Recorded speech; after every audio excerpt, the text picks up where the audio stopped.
আগামী জাতীয় নির্বাচনের আগেই তারা গণভোট চাচ্ছে, এবং যেখানে বিএনপির মতো একটা বড় রাজনৈতিক দল তারা বলছে গণভোট নির্বাচনের দিন একই দিনে গণভোট হতে পারে, বা সেদিন যদি করা যায় সেটাও খারাপ হবে না, কারণ গণভোট তারা বলছে না তাদের আগে গণভোট লাগবে।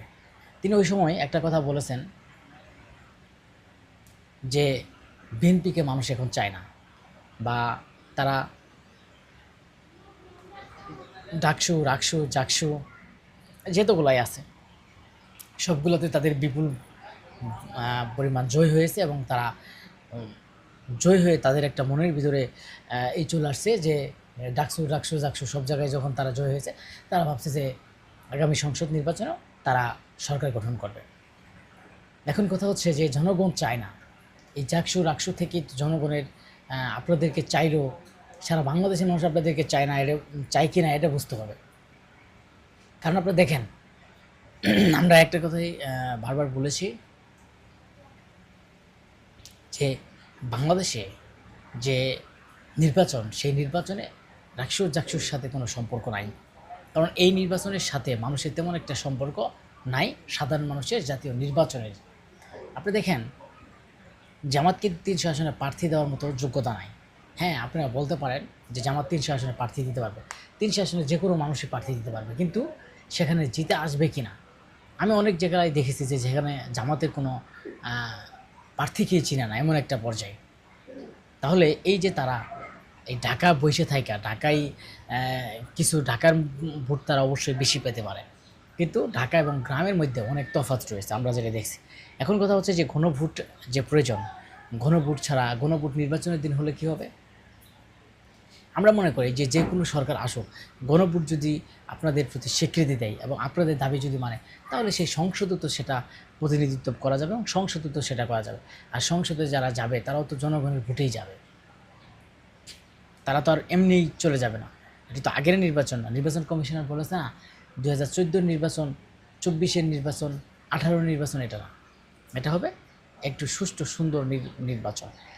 এখন গণভোট ছাড়া তারা নির্বাচনে যাবে না। এদেরকে এটা পাইতারা পরিকল্পনা বা চক্রান্ত। এনসিপিরা বলেছেন যে এই যে জামাতের তারা বারবার বলছে, তারাই বলেছে যে একসময় এরশাদের সাথে তারা যোগ দিয়েছিল, আরেক সময় আওয়ামী লীগের সাথে তারা হাত মিলিয়েছিল, আরেক সময় বিএনপির সাথে তারা হাত মিলিয়েছিল, কিন্তু এখন তারা নিজেরাই একলাই আসছে। এখন কয়দিন পরে আবার কার সাথে যাবে এটাও হিসাব বিষয় আছে। কিন্তু কথা হচ্ছে এই যে তারা বিভিন্ন কিছু কথা বলে যে বাংলাদেশের একটা গণতন্ত্র মানুষ চাচ্ছে যে আগামী নির্বাচনে সুষ্ঠু সুন্দর হওয়ার জন্য মানুষ যাদের ভোট দিয়ে একটা প্রতিনিধি তৈরি করতে পারে। এই মুহূর্তে যদি তারা বিভিন্ন কথা বলে যে নির্বাচন ছাড়া এটা করবে না ওটা করবে না, এটা যদি হয় এটা কি সমাজের জন্য কি একটা দুঃখজনক কথা বলে আমরা মনে করি। কিন্তু বাংলাদেশের জন্য অত্যন্ত একটা খারাপ হিসাবে আমরা দেখতে পারি।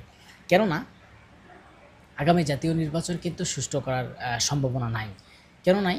যদি এভাবে প্রতিটা রাজনৈতিক দল তাদের যার যার মনে তাই যদি একটা কথা বলে, যদি ক্লিয়ারভাবে না বলে এবং ক্লিয়ারভাবে ঐক্য ধরে না রাখে, তাহলে কিন্তু আগামী রাজনীতির অনেক সমস্যার দিকে চলে যাবে। কারণ আমরা মনে করি এই যে ঘনভোট এবং পেয়ার ভোট এরা নিয়ে কিন্তু বাংলাদেশের রাজনৈতিক অঙ্গনে এবং যারা সাধারণ জনগণ তাদের মধ্যে একটা আতঙ্ক সৃষ্টি হচ্ছে যে আসলে কী হবে, আগামী নির্বাচন কি সুষ্ঠু হবে কি না, নাকি গণভোট হবে, গণভোটের মাধ্যমে প্রতিনিধিত্ব করবে, নাকি পেয়ার পদ্ধতি নির্বাচন, আমরা পেয়ারে ভোট দিতে পারবো নাকি আগের প্রতিনিধি ভোট দিতে পারবো, এটাও কিন্তু একটা জনগণদের মধ্যে আতঙ্ক সৃষ্টি করছে। আমরা মনে করি এটা নির্বাচন কমিশনার একটা স্পেশভাবে ক্লিয়ার করে দিয়েছিলেন এর আগেই। এখন যে সংবিধান আছে সেই সংবিধান অনুযায়ী নির্বাচন হবে। তাও আপনার এই জামাত যেহেতু জোরপূর্বকভাবে তাদের চাবি দেওয়া চাচ্ছে, কিন্তু আসলে সেটা তারা বলেছে যে জনগণ তাদেরকে চাচ্ছে, আসলে জনগণ যে তাদের চাচ্ছে কিনা সেটা কি আসলে বোঝার কোনো উপায় আছে কিনা।